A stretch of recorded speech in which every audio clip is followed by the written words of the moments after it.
बच्चों, MP board के शासकीय विद्यालयों में प्री बोर्ड परीक्षाएं चल रही हैं, जिन्हें घर पर बैठकर विद्यार्थी दे रहे हैं। इसके लिए उन्हें प्रश्न पत्र और उत्तर पुस्तिकाएं दे दी गई हैं, जिन्हें उन्हें निश्चित समयावधि में हल करके जमा करना है अपने अपने विद्यालयों में। तो इसी में हम आज रसायन शास्त्र के प्रश्न पत्र और उसके उत्तर पर विस्तृत चर्चा करेंगे। हम यहाँ पर मुख्य प्रश्न के साथ साथ उसके अथवा के प्रश्नों के उत्तर पर भी बात करेंगे। तो आप यहाँ देखेंगे कि जो सारे प्रश्न हैं वो बहुत ही महत्वपूर्ण प्रश्न हैं आए हुए हैं, जिन्हें वार्षिक परीक्षा में भी आने की पूर्ण संभावनाएं हैं कि इनमें से अनेक प्रश्न वार्षिक परीक्षा में भी पूछे जा सकते हैं। तो आप इनके उत्तरों को ध्यान से देखेंगे। चूँकि अथवा सहित सभी प्रश्नों और उत्तरों पर हम बात करेंगे तो वीडियो थोड़ा सा लंबा हो जाएगा, इसलिए हम बहुत जल्दी संक्षेप में बात करते हुए आगे बढ़ेंगे।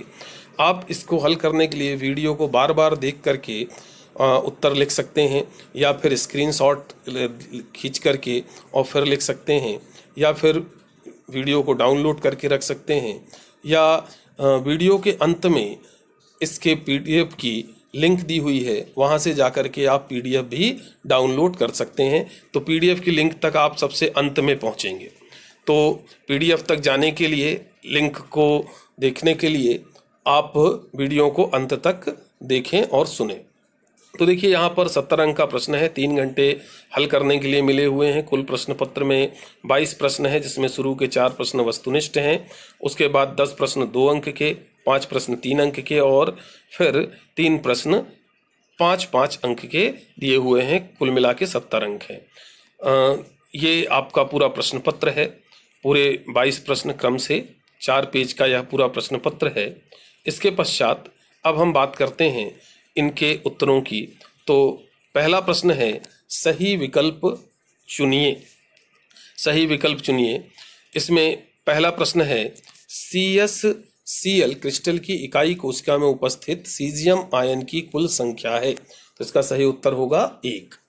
फिर दूसरा है, NaCl क्रिस्टल की अंतर आयनिक दूरी होगी। तो इसका उत्तर होगा सा वाला √3a/2। तीसरा प्रश्न है, कोलाइडी कणों का आकार सेंटीमीटर में कितना होता है। तो इसका सही उत्तर होगा आ वाला 10⁻5 से 10⁻7। फिर चौथा प्रश्न है, C6H5NH2Cl CuClHCl → C6H5Cl अभिक्रिया का नाम है। तो उत्तर होगा सेंड मेयर अभिक्रिया। फिर पांचवा है, रेयान बनाने हेतु प्रयुक्त कार्बोहाइड्रेट है। तो इसका सही उत्तर होगा दा वाला स्टार्च। ठीक है, चलिए दूसरे प्रश्न पर आ जाते हैं, रिक्त स्थान भरिए। तो इसमें पहला प्रश्न है, शून्य कोटि की अभिक्रिया में दर स्थिरांक की इकाई खाली स्थान होती है। तो सही उत्तर क्या होगा, mole litre inverse second inverse. दूसरा है, स्वर्ण संख्या रक्षी कोलाइट की खाली स्थान शक्ति से व्यक्त करती है। तो आंसर होगा रक्षण शक्ति। फिर तीसरा प्रश्न है यहाँ पर, रसायनों का राजा खाली स्थान रसायन को कहा जाता है। तो सही उत्तर होगा सल्फ्यूरिक अम्ल को कहा जाता है ना। और चौथा है, संक्रमण श्रेणी खाली स्थान धातु के अतिरिक्त शेष सभी धातु मानक अपचयन विभव E0 का मान ऋणात्मक होता है। तो इसका सही उत्तर क्या होगा, कॉपर। पांचवा है, NiCO4 में खाली स्थान प्रकार का संकरण पाया जाता है। तो सही उत्तर होगा sp3 प्रकार का संकरण पाया जाता है। फिर अगला प्रश्न है, सही जोड़ी बनाइए। तो सही जोड़ी बनाइए। इसमें देखिए, पहला जो प्रश्न है सुपर हैलोजन है। तो इसका सही उत्तर क्या होगा, छठवा वाला F फ्लोरीन। दूसरा म्यूरिस्टिक अम्ल है। तो HCl को म्यूरिस्टिक अम्ल भी कहा जाता है। तीसरा है, डाई एम्स उत्प्रेरक है। तो इसका तीसरा वाला ही सही उत्तर है, PTA/PTO। डाई एजो परीक्षण दूसरा वाला सही उत्तर है, C6H5NH2। और एल्डोज, इसका सही उत्तर क्या होगा, चौथा ग्लूकोज। ठीक है, चलिए अब आगे बढ़ते हैं। एक वाक्य में उत्तर दीजिए। इसमें पहला प्रश्न है, अपमिश्रण क्या है। तो इसका उत्तर क्या होगा, किसी ठोस क्रिस्टल में अशुद्धि मिलाना अपमिश्रण कहलाता है।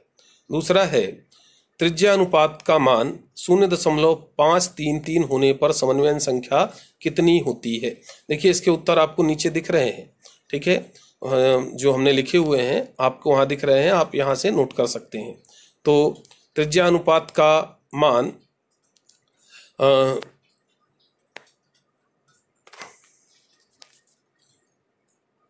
देखिए त्रिज्या अनुपात का मान 0.533 होने पर समन्वयन संख्या 6 होगी, किंतु यदि रिक्ति की ज्यामिति समतल वर्गाकार है तो समन्वयन संख्या 4 होगी। फिर तीसरा प्रश्न है, विशिष्ट अभिक्रिया दर किसे कहते हैं। तो इसका सही उत्तर क्या है, जब प्रत्येक अभिकारक की सांद्रता इकाई होती है तब अभिक्रिया की दर को विशिष्ट अभिक्रिया दर कहते हैं। चौथा प्रश्न है, मोहर लवण का रासायनिक सूत्र लिखिए। तो आंसर हो जाएगा मोहर लवण का रासायनिक सूत्र FeSO4 NH4 whole twice SO4 × 6H2O है। फिर पांचवा प्रश्न है, RNA में पाए जाने वाले उस नाइट्रोजनी क्षार का नाम बताइए जो DNA में नहीं पाई जाती है। तो सही उत्तर होगा यूरेसिल नामक नाइट्रोजनस क्षार RNA में पाया जाता है किंतु DNA में नहीं पाया जाता है। फिर इसके बाद 2 अंक के प्रश्न शुरू होते हैं। इसमें प्रश्न है, हेनरी का नियम एवं इसकी 2 सीमाएं लिखिए। फिर इसका अथवा में दिया है, ठंडे प्रदेशों की गाड़ियों के रेडिएटर में जल में के साथ ग्लाइकॉल का प्रयोग करते हैं, क्यों, कारण बताइए। तो ये देखिए सबसे पहले आप हेनरी का नियम इस प्रकार से लिख देंगे, है ना, और उसके बाद फिर उसमें हेनरी के नियम की 2 सीमाएं लिखेंगे। फिर उसके बाद जो दूसरा अथवा में प्रश्न दिया हुआ है कि ठंडे प्रदेशों के क्षेत्र गाड़ियों के रेडिएटर में एथिलीन ग्लाइकॉल मिलाया जाता है, क्यों, उसका उत्तर इस प्रकार से रहेगा आपका कि ठंडे देशों में 0 डिग्री सेल्सियस से कम ताप हो जाता है जिससे रेडिएटर का पानी जम जाता है। इस जल में ग्लाइकॉल मिला देने से जल का हिमांक कम हो जाता है, अर्थात अब यह 0 डिग्री सेल्सियस 273 केल्विन पर नहीं जमता है बल्कि इससे कम ताप पर जमता है और रेडिएटर ठीक प्रकार से कार्य करता रहता है। यही कारण है कि ठंडे प्रदेशों की गाड़ियों के रेडिएटर में एथिलीन ग्लाइकॉल मिलाया जाता है। फिर छठवां प्रश्न है, मीलों की चिमनियों में धूम्र नियंत्रक अवक्षेपक क्यों लगाया जाता है। तो इसका सही उत्तर क्या हो जाएगा, इस प्रकार से सही उत्तर होगा, बड़े बड़े शहरों की फैक्ट्रियों की चिमनियों से धुआं निकलकर सारे शहर की वायु को दूषित करता है। यह धुआं स्वास्थ्य के लिए हानिकारक है। धुआं वायु में कार्बन व अन्य कणों का कोलाइडी विलयन होता है। कार्बन के कोलाइडी कणों पर ऋण विद्युत आवेश होता है। धुएं में से इन हानिकारक कणों को दूर करने के लिए इसे एक स्तंभ में से प्रवाहित किया जाता है जिसमें धनात्मक आवेश वाला धातु का गोला लटका रहता है। जब धुआं इन गोले के संपर्क में आता है तब कोलाइडी कण विद्युत आवेशित होकर एक अवक्षेप के रूप में नीचे बैठ जाते हैं और चिमनी में से धुएं रहित वायु बाहर निकल जाती है। अथवा में हार्डी-सूल्जे का नियम लिखो, ऐसा प्रश्न है। तो ये हो जाएगा आपका हार्डी-सूल्जे का नियम, ठीक है। क्या कहता है कि आयनों की स्कंदन शक्ति आयन की संयोजकता के साथ बढ़ती है, और उदाहरण दे दीजिए जैसे यहाँ पर लिखा हुआ है आप देख रहे हैं। फिर 7वां प्रश्न है कि समन्वयन संख्या केंद्रीय धातु आयन को समझाइए अथवा उपसंयोजी क्षेत्र एवं आयनी क्षेत्र को समझाइए। तो समन्वयन संख्या क्या है, ये इस तरह से आप उत्तर लिख देंगे, केंद्रीय धातु आयन तथा संलग्नी के दाता परमाणुओं के मध्य बनने वाले कुल रासायनिक बंधों की संख्या को समन्वयन संख्या कहते हैं। जैसे NiNH3 होल 6 2+ में Ni2+ की समन्वयन संख्या 6 है। केंद्रीय धातु आयन संकुल आयन या यौगिक में उपस्थित वह परमाणु या आयन जो सामान्य संयोजकता नियमों के विरुद्ध अनेक अणु या आयनों से बंध बनाता है, केंद्रीय धातु आयन या परमाणु कहलाता है। जैसे NiNH3 होल 6 2+ में Ni2+ केंद्रीय धातु आयन है। उसके बाद अथवा वाला प्रश्न, उपसर्जन क्षेत्र एवं आयनीकरण क्षेत्र को समझाइए, है ना। तो इसका उत्तर क्या हो जाएगा, सामान्यतः संकुल आयन को बड़े कोष्ठक में रखा जाता है। यह बड़ा कोष्ठक ही समन्वय परिसर कहलाता है। समन्वय परिसर का बाहरी क्षेत्र आयनन परिसर कहलाता है जैसे, और ये आप उदाहरण लिख देंगे, ठीक है। फिर लिखा हुआ है 8वां प्रश्न, निम्न के IUPAC नाम लिखिए, है ना। तो देखिए CrPPS3 CO होल 5 और दूसरा है VOAC AC होल ट्वाइस। तो CrPPS3CO होल 5 का IUPAC नाम क्या है? पेंटा कार्बोनिल ट्राइफेनिल फॉस्फीन क्रोमियम 0। और VOACAC होल ट्वाइस का नाम क्या होगा? ऑक्सोविस 2,4 पेंटा नेडियोनेटो वैनेडियम 4। और फिर क्रिस्टल छेद सिद्धांत की 2 सीमाएं लिखिए। तो ये इस तरह से यहाँ पर 3 सीमाएं मैंने लिखी हैं, आप कोई भी 2 लिख सकते हैं, है ना, 3 भी लिख दीजिए, कोई दिक्कत नहीं रहेगी।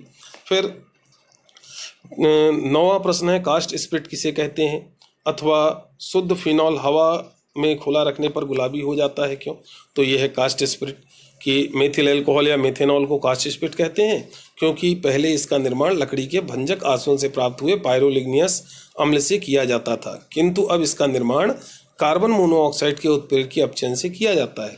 अभिक्रिया भी लिख दीजिए, C+H2O टेंड्स टू H2+CO, फिर CO+2H2O, CuO Cr2O ZnO क्या हो गए? उत्प्रेरक हो गए। 500 केल्विन ताप और 200 वायुमंडलीय दाब CH3OH मेथिल अल्कोहल बनेगा।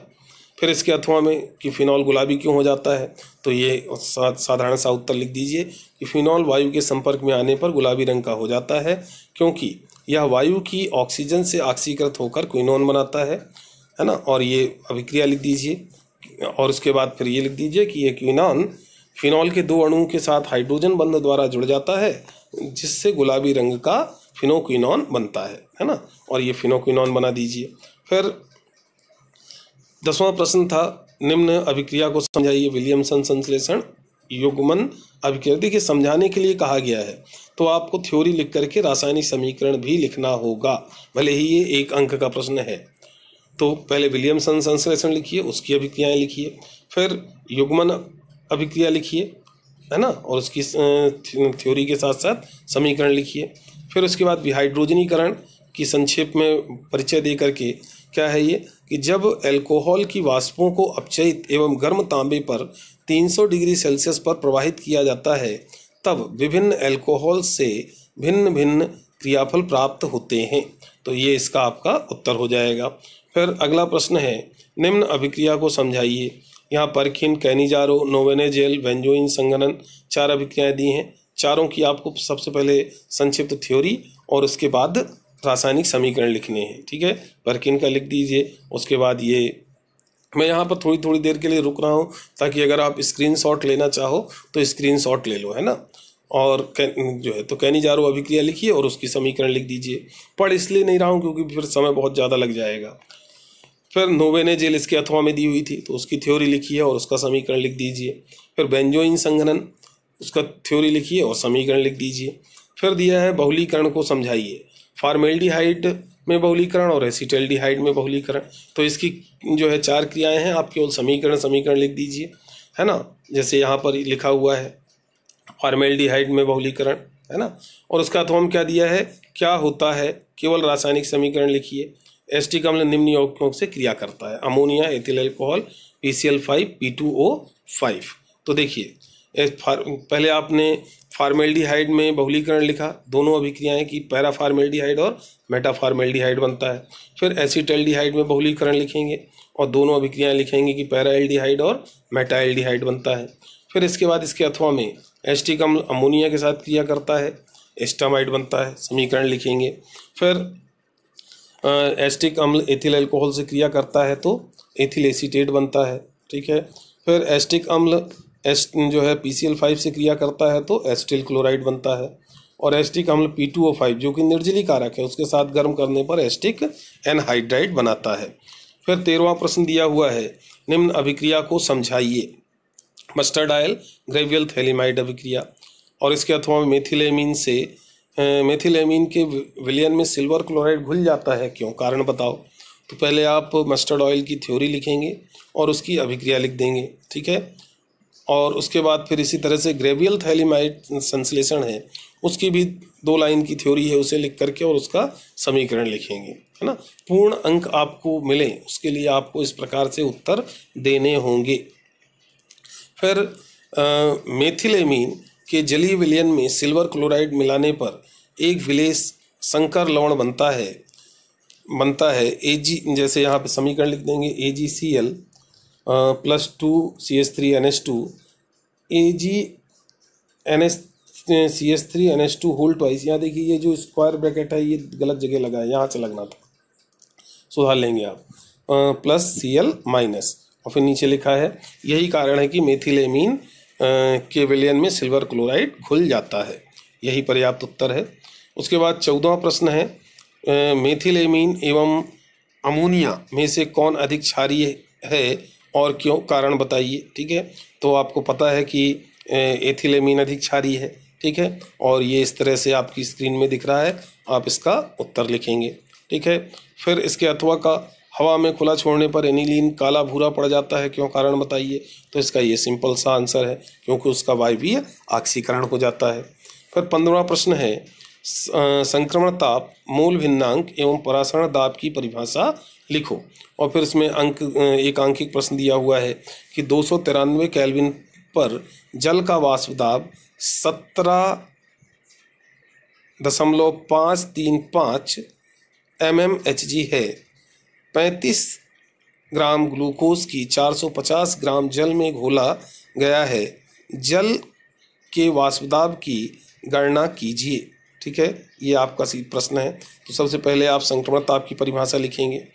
ठीक है, सामने दिख रही है, वह ताप जिस पर पदार्थ अपनी दो अवस्थाओं जैसे द्रव गैस या द्रव ठोस में उपस्थित रहता है संक्रमण ताप कहलाता है।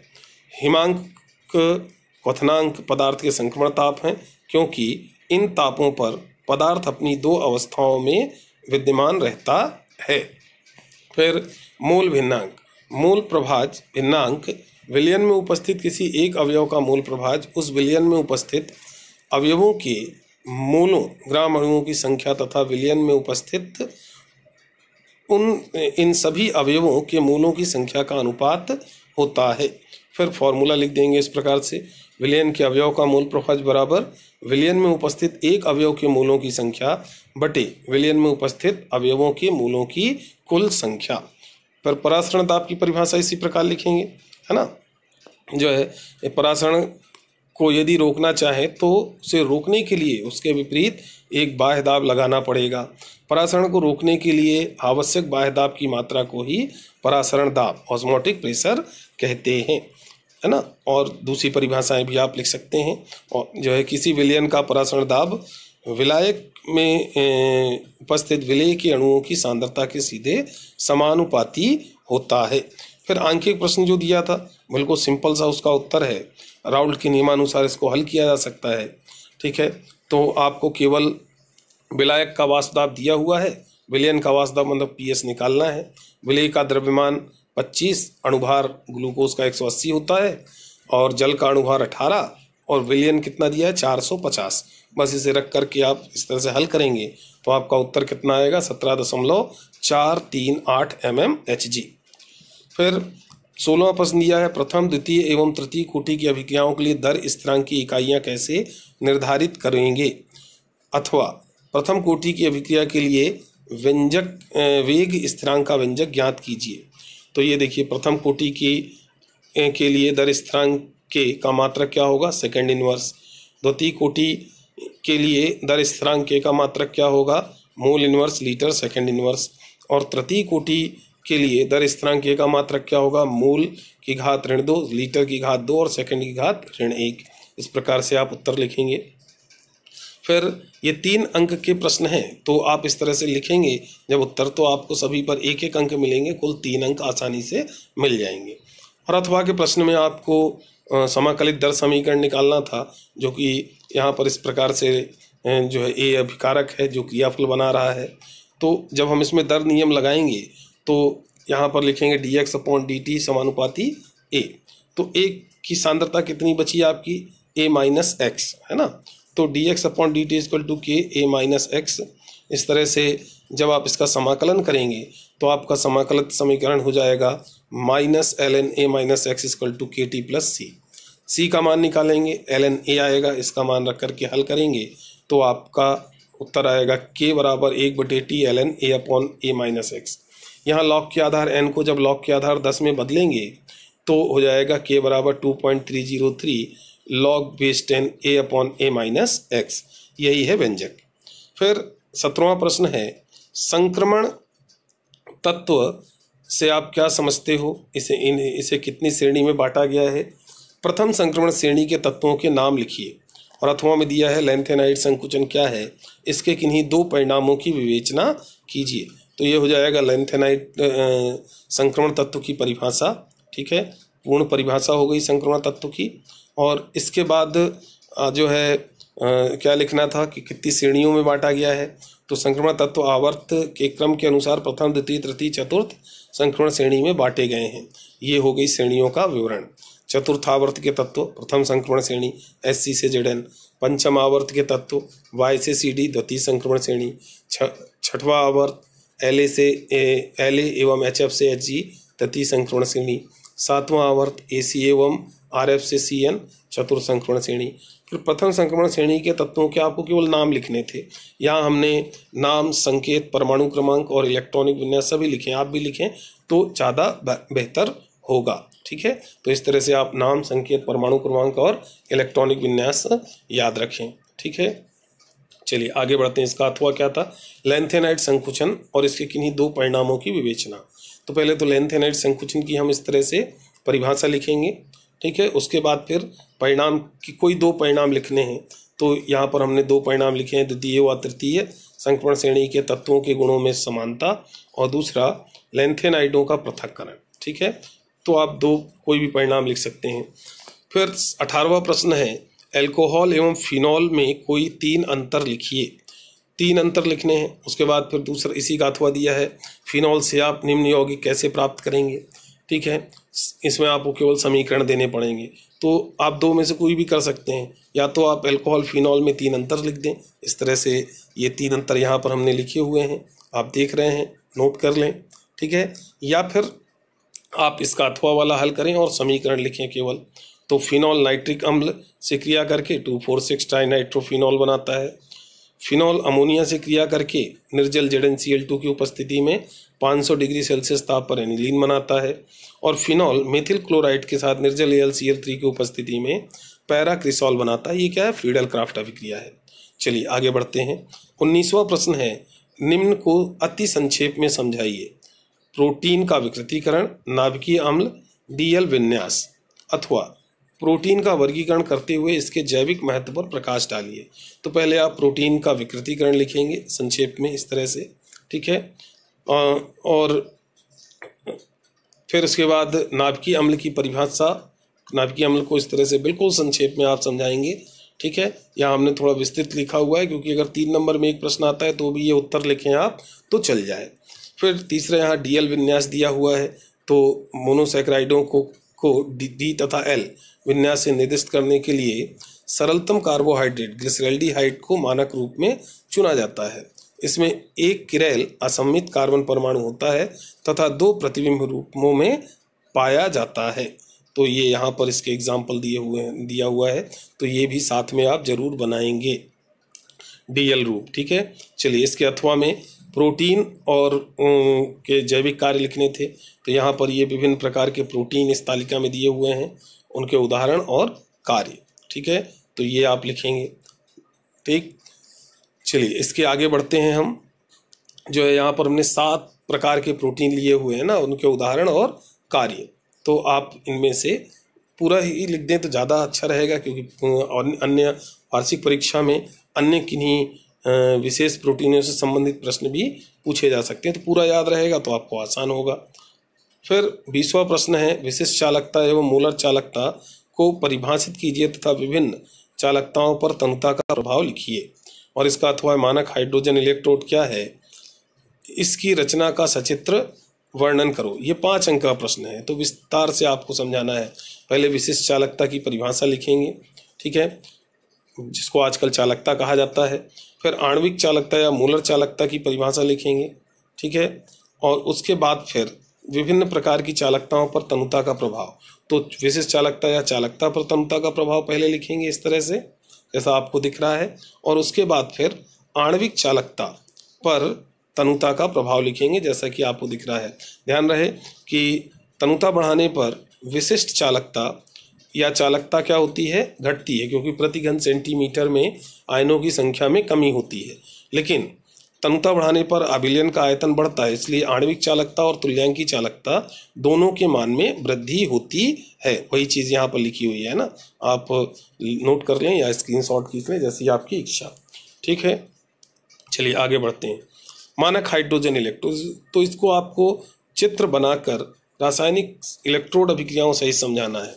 ठीक है, तो मैं यहाँ थोड़ी थोड़ी देर के लिए रुक रहा हूँ, आप नोट करना चाहें तो आसानी से नोट कर सकें या फिर स्क्रीनशॉट ले लें। ठीक है, ये देखिए, इसके बाद चित्र बनाया, चित्र का पूरा वर्णन चित्र के आधार पर। फिर ये जो है कैथोड और एनोड दोनों की तरह काम करता है, तो एनोड की तरह काम करेगा तो क्या अभिक्रिया होगी और इसको कैसे दर्शाया जाएगा। फिर कैथोड की तरह कार्य करेगा तो क्या अभिक्रिया होगी और इसे कैसे दर्शाया जाएगा, ये पूरा लिखेंगे तब आपको 5 अंक अवश्य मिलेंगे। फिर लिखा है अगला 21वां प्रश्न है, नाइट्रिक अम्ल के निर्माण की ओस्टवाल्ड विधि का सचित्र वर्णन कीजिए, अथवा गंधक के किन्हीं 5 ऑक्सी अम्लों के सूत्र एवं संरचनाएं लिखिए। तो ये ओस्टवाल्ड विधि है, इसको आप इस तरह से लिखेंगे और चित्र बनाएंगे, है ना। 1 आयतन अमोनिया 8 आयतन वायु का मिश्रण प्लेटिनम की जाली के ऊपर 800 डिग्री सेल्सियस ताप पर प्रवाहित किया जाता है तो 90% अमोनिया का नाइट्रिक ऑक्साइड में ऑक्सीकरण हो जाता है। Ammonia 5O2 4NH3 plus 5O2 tends to 4NO plus 6H2O। फिर डायग्राम भी संयंत्र का बना देंगे। ठीक है, फिर बनी हुई नाइट्रिक ऑक्साइड को बची हुई ऑक्सीजन कक्ष में भेजा जाता है, जिससे वह नाइट्रोजन परऑक्साइड में बदल जाती है। तो 2NO plus O2 tense to 2NO2। यह NO2 शोषक कक्ष में भेज दी जाती है, जहां ऊपर से धीरे धीरे जल गिरता रहता है। जल और NO2 के संयोग से नाइट्रिक अम्ल बन जाता है। और ये दोनों समीकरण लिख देंगे, 2NO2 plus H2O tense to HNO2 plus HNO3, फिर 3HNO2 tends to HNO3 plus H2O plus NO 2NO। और फिर ये सल्फर के ऑक्सो अम्लों के नाम, सूत्र और संरचनाएं हैं। ये जो है इसके अथवा में आप दो में से कोई भी हल करना चाहे, दोनों सीख लें तो वार्षिक परीक्षा में आपको आसानी रहेगी। ये देखिए, फिर इसके बाद 22वां प्रश्न है, अंतिम प्रश्न। क्लोरीन यद्यपि इलेक्ट्रॉन अपचायक समूह है, फिर भी यह एरोमेटिक इलेक्ट्रॉन रागी प्रतिस्थापन अभिक्रिया में आर्थो तथा पैरा निर्देशक है, क्यों, कारण स्पष्ट करो। अथवा क्लोरोफॉर्म से आप निम्न यौगिक कैसे प्राप्त करोगे, केवल समीकरण लिखिए। तो ये देखिए, इसका विस्तृत उत्तर आप इस तरह से लिखेंगे। ठीक है, आप नोट कर लें या स्क्रीनशॉट खींच लें। ठीक है, ये वीडियो बहुत लंबा हो रहा है क्योंकि इसलिए पढ़ नहीं रहा हूँ मैं। ठीक है, अनुनादी संरचनाएं बनाने के बाद फिर कारण बताएंगे कि इसलिए आर्थो और पैरा स्थानों पर ही जो है जो प्रतिस्थापन होता है वे क्रियाएं होती हैं। ठीक है, और फिर उदाहरण दे देंगे एक क्रिया का। फिर इसके अथवा में लिखा था कि क्लोरोफॉर्म से आप निम्न को कैसे प्राप्त करेंगे। तो क्लोरोफॉर्म वायु द्वारा ऑक्सीकृत होकर के कार्बोनिल क्लोराइड फास्जीन बनाता है। क्लोरोफॉर्म सिल्वर चूर्ण के साथ गर्म करने पर एसिटिलीन बनाता है। क्लोरोफॉर्म सांद्र HNO3 के साथ क्रिया करके क्लोरोपिक्रिन CCl3NO2 बनाता है। और क्लोरोफॉर्म जलीय KOH के साथ क्रिया करके फॉर्मिक अम्ल बनाता है। क्लोरोफॉर्म क्षार की उपस्थिति में एसीटोन के साथ संघनित होकर के क्लोरीटोन बनाता है। तो यदि आपने नोट कर लिया है या फिर स्क्रीनशॉट ले लिया है तो ठीक है, नहीं तो ये देखिए, ये जो ब्लू लाइन है वो इस पूरे प्रश्न पत्र के हल का PDF की लिंक है। इस लिंक पर जा कर के आप जो PDF है उसे डाउनलोड भी कर सकते हैं। ठीक है, तो इस लिंक के माध्यम से आपको ये PDF मिल जाएगी, आप उसे डाउनलोड कर सकते हैं। ठीक है, ये जो PDF जिससे मैं आपको बता रहा हूँ, ये PDF आपको इस लिंक के माध्यम से मिल जाएगी, विस्तृत PDF, जिसमें जो प्री बोर्ड परीक्षा है उसके प्रश्नों का उत्तर अथवा सहित सभी प्रश्नों के उत्तर सही बिल्कुल क्रम से दिए गए हैं कि इस प्रकार यदि आप इन प्रश्नों के उत्तर लिखेंगे तो आपको पूर्ण अंक प्राप्त होंगे। ठीक है, तो यदि आप पूर्ण अंक प्राप्त करना चाहते हैं तो अपने जो वार्षिक परीक्षा होगी उनके भी प्रश्नों का उत्तर इसी प्रकार से लिखेंगे। ठीक है, तो ये रहा आपका रसायन शास्त्र के प्री बोर्ड परीक्षा का प्रश्न पत्र का संपूर्ण हल। चलिए आप इसे अच्छे से सुनिए, देखिए और कॉपी में अपनी नोट कर लीजिए और अध्ययन कीजिए। आगे मिलते हैं हम अपने अगले वीडियो में। अगले वीडियो से हम शुरू कर रहे हैं जो लोक शिक्षा संचालनालय की प्रश्न बैंक आई हुई है उसके प्रश्नों के उत्तर। मैं आपको प्रतिदिन एक एक इकाई के जो प्रश्न हैं और उनके उत्तर हैं वे उपलब्ध कराऊंगा। आप नियमित रूप से मेरे चैनल का अवलोकन करते रहें और अगर आपने अभी तक सब्सक्राइब नहीं किया है तो सब्सक्राइब कर लें ताकि जैसे ही मैं वीडियो अपलोड करूं तो आपको तुरंत नोटिफिकेशन मिल जाए और आप जल्दी से जल्दी उसे देख सकें। ठीक है, चलिए फिर मिलते हैं अपने अगले वीडियो में।